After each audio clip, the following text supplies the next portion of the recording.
Hello students, welcome to নাবাস English school. Noun কি? Last ক্লাসে বলেছিলাম যে নাউন হচ্ছে যে কোনো কিছুর নামকে আমরা নাউন বলি, অর্থাৎ নাউন হচ্ছে এনি নেমিং ওয়ার্ড, তাই না? এখন পৃথিবীতে কি তাহলে নাউনের অভাব আছে? নাই, কারণ সব কিছুরই নাম আছে, তাই না? তো যেটার নাম আছে সেটাই নাউন। তাহলে আমরা নাউনটাকে কিভাবে ক্লাসিফাইড করব? নাউনকে সাধারণত ৫ ভাগে ভাগ করা হয়।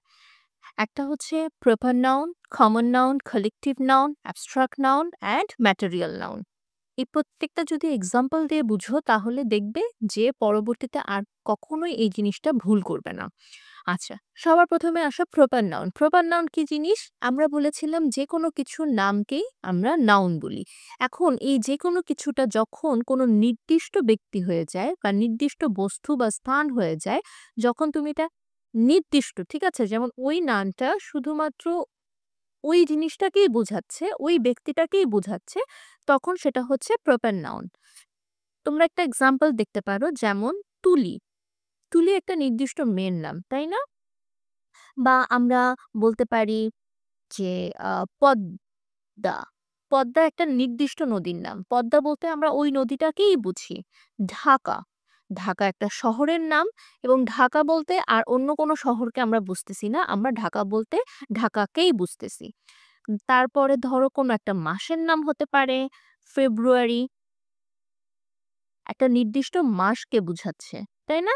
তাহলে এই যে এক্সাম্পলস গুলো, এগুলো হচ্ছে একটা নির্দিষ্ট নামকে বোঝাচ্ছে। কিন্তু তুমি যদি ঠিক এই জায়গা থেকে আমরা কমন নাউনে চলে যাই, তাহলে কমন নাউনটা কি করতেছে? কমন নাউনটা হচ্ছে একই জাতীয় সবকিছুকে বোঝাচ্ছে, যে জাতীয় হবে সেটা। যেমন ধরো তুলি। তুলি আমরা কি বলি? তুলি একটা মেয়ের নাম, তাই না?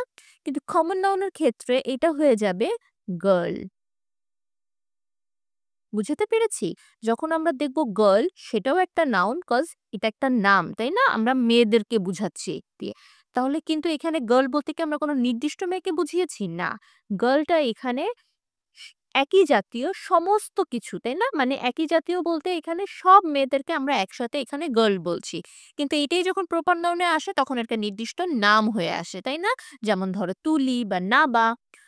পদ্মা। পদ্মাটাকে এখন যদি আমরা কমন নাউন হিসেবে চিন্তা করি তাহলে কি আসবে? River, city, month. বুঝতে পেরেছো? কান্ট্রি। এই যে দেখো, এখন কান্ট্রি বলতে আমরা একটা কান্ট্রি বলতে আমরা দেশ বুঝি, তাই না? এখন সেটা যে কোনো দেশ হতে পারে। কিন্তু যখন আমরা স্পেসিফিকলি আমরা বলবো বাংলাদেশ, তখন সেটা কি হয়ে যাবে? তখন সেটা হয়ে যাবে প্রপার নাউন। এখন আসো কালেকটিভ নাউন। কালেকটিভ নাম হচ্ছে ব্যক্তি, বস্তু বা প্রাণীকে একসাথে সমষ্টি করে যখন আমরা যে নামে ডাকছি সেটা হচ্ছে কালেকটিভ নাউন। কালেকটিভ নাউনের এক্সাম্পল দেখো, টিম। টিম বলতে আমরা কি বুঝি? সেটা একজনকে দিয়ে নিশ্চয়ই টিম হয় না। ২ বা ততোধিক বা অনেকজনকে মিলে আমরা একটা টিম গঠন করি, তাই না? তো এটা একটা কালেকটিভ নাউন। তারপরে যেমন ধরো ক্লাস 5। ক্লাস 5 বলতে এখানে আমরা অনেকগুলো স্টুডেন্ট, ওই ক্লাস 5 এ পড়ে অনেকগুলো স্টুডেন্টকে একসাথে নিয়ে আমাদের ক্লাস 5 টা গঠন করা হয়েছে, তাই না? তাহলে এখানে ক্লাস 5 হচ্ছে একটা কালেকটিভ নাউন। ফ্যামিলি।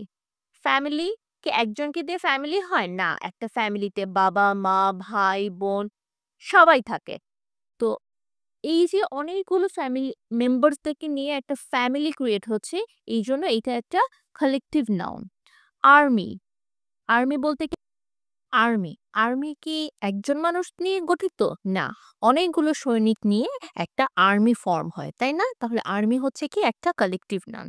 দেন আমরা দেখতে পারি ক্লাব। অনেকগুলো মেম্বার্স নিয়ে একটা ক্লাব গঠন করা হয়। তো ক্লাবও হচ্ছে একটা কালেকটিভ নাউন।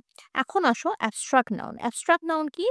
কোনো দোষ, গুণ বা অবস্থার নামকে অ্যাবস্ট্রাক্ট নাউন বলে। যেমন ধরো হ্যাপিনেস। আচ্ছা, এখন এই যে হ্যাপিনেস, এটা হচ্ছে তোমার একটা মানসিক অবস্থার নাম, যে তুমি এখন হ্যাপি, তাই না? এই যে অবস্থাটা, এই যে এই অবস্থার নামটাই হচ্ছে হ্যাপিনেস, তাই না? তাহলে এখন এই হ্যাপিনেসটা হচ্ছে অ্যাবস্ট্রাক্ট নাউন। আরেকটা জিনিস মনে রাখবে, অ্যাবস্ট্রাক্ট নাউনকে কখনো চোখে দেখা যায় না, ধরা যায় না। এটা জাস্ট একটা অনুভূতির নাম, এটা ফিলিংস এর নাম। ঠিক আছে? তাহলে আর কি হতে পারে? অনেস্টি। আমরা অনেস্টি কি চোখে দেখতে পারি? না, অনেস্টিকে চোখে দেখা যায় না। কিন্তু এটা ফিল করা যায়। তারপরে কাইন্ডনেস, লাভ। আমাদের বাবা-মার প্রতি আমাদের যে ভালোবাসা, সেই ভালোবাসাটাকে কি চোখে দেখা যায়? যায় না। এটা শুধুমাত্র একটা অনুভূতির নাম। ঠিক আছে? তাহলে আমরা বুঝতে পেরেছি অ্যাবস্ট্রাক্ট নাউন এর এক্সাম্পল গুলো? ওকে, ম্যাটেরিয়াল নাউন। ম্যাটেরিয়াল নাউন হচ্ছে যেকোনো ধাতু বা উপাদান বা যেকোনো পদার্থের নামই হচ্ছে ম্যাটেরিয়াল নাউন। সাধারণত এই ম্যাটেরিয়াল নাউনের মধ্যে সেই জিনিসগুলা পড়ে যেটা দিয়ে আমরা আবার নতুন করে কিছু না কিছু তৈরি করি। যেমন ধরো গোল্ড, গোল্ড একটা material noun. Silver, sugar, milk. ঠিক আছে? এগুলো হচ্ছে একটা পদার্থের নাম বা উম এটা দিয়ে ধাতুর নাম, হ্যাঁ? গোল্ড একটা ধাতু, মেটাল হতে পারে। এগুলো দিয়ে পরবর্তীতে আমরা আরেকটা নতুন জিনিস তৈরি করি। তাহলে আমরা ম্যাটেরিয়াল নাউনও বুঝে ফেলেছি। তাহলে আরেকবার যদি আমি ১ম থেকে রিকল করি তাহলে দেখো প্রপার নাউন হচ্ছে যেকোনো নাম, কিন্তু সেটা একটা নির্দিষ্ট ব্যক্তি, বস্তু বা স্থানের নাম হতে হবে। কমন নাউন কি জিনিস? একই জাতীয় সবকিছু। কালেকটিভ নাউন অনেকগুলো ব্যক্তি, বস্তু বা প্রাণী সব একসাথে মিলে যে নাউনটা ক্রিয়েট করা হয় সেটা হচ্ছে কালেকটিভ নাউন। অ্যাবস্ট্রাক্ট নাউন হচ্ছে একটা অনুভূতির নাম। ঠিক আছে? তারপরে ম্যাটেরিয়াল নাউন হচ্ছে কোনো ধাতু বা পদার্থের নাম। ক্লিয়ার? আচ্ছা, এখন এই যে proper noun, common noun, collective noun, material noun, এই ৪ টাকে আবার একসাথে বলা হয় তোমার কনক্রিট নাউন। ঠিক আছে? কনক্রিট নাউনটাতে কি হয়? কনক্রিট নাউনটা হচ্ছে যেই যেই বস্তুগুলোকে আমরা চোখে দেখতে পারি, ধরতে পারি, সেগুলোই হচ্ছে তোমার কনক্রিট নাউনের আন্ডারে পড়ে। তাহলে এই অ্যাবস্ট্রাক্ট নাউনটা হচ্ছে আলাদা। কজ অ্যাবস্ট্রাক্ট নাউনের ক্ষেত্রে সেই জিনিসটা আর হচ্ছে না। তাহলে এই ৪ টা নাউনকে মিলে আবার কনক্রিট নাউন তৈরি হচ্ছে। ঠিক আছে? এখন আসো নাউনের আরো কিছু প্রকারভেদ আছে। এই যে পৃথিবীর যে সব রকমের বস্তু এটাকে আবার আরো, হ্যাঁ, ২ ভাগে ভাগ করা হয়। একটা হচ্ছে তোমার কাউন্টেবল নাউন। কি? Countable noun. Countable noun and uncountable noun. এই যে কাউন্টেবল নাউন আর আনকাউন্টেবল নাউন, এটা হচ্ছে একটা নাউনের কাউন্টেবিলিটির উপরে ভিত্তি করে আমরা এই ভাগটা করি। যে পদার্থগুলোকে আমরা কাউন্ট করতে পারবো, ঠিক আছে? সেটা আমাদের কাউন্টেবল নাউনের আন্ডারে পড়বে। আর যেগুলোকে আমরা কাউন্ট করতে পারবো না, সেটা কিসের আন্ডারে পড়বে? আনকাউন্টেবল নাউনের আন্ডারে পড়বে। যেমন ধরো কাউন্টেবল নাউনের যদি একটু এক্সাম্পল চিন্তা করি আমরা, কাউন্টেবল নাউনের আন্ডারে কি হতে পারে? যেমন ধরো বয়, বালক কয়জন আছে আমরা গুনতে পারি, তাই না?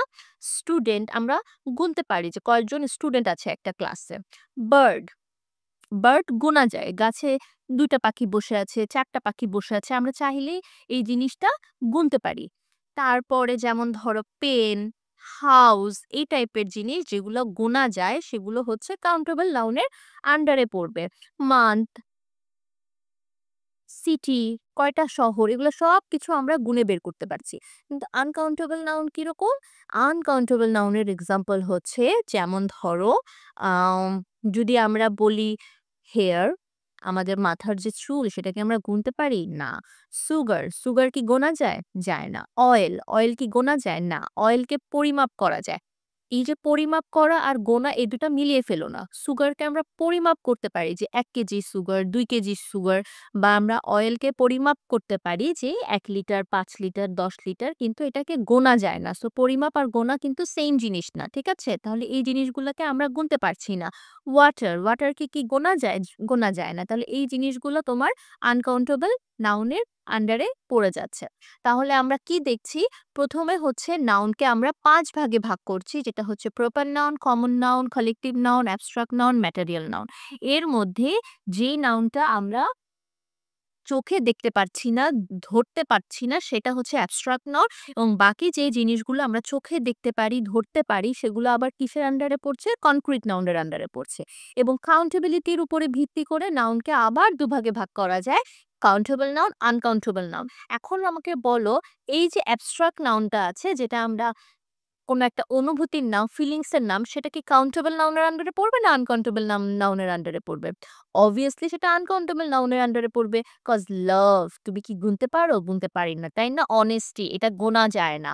তাহলে আমাদের যে কাউন্টেবল অ্যাবস্ট্রাক্ট নাউনের যে এক্সাম্পলস গুলা করেছি সেগুলো সবগুলাই আবার কি হবে? কাউন্টেবল নাউনের আন্ডারে চলে আসবে।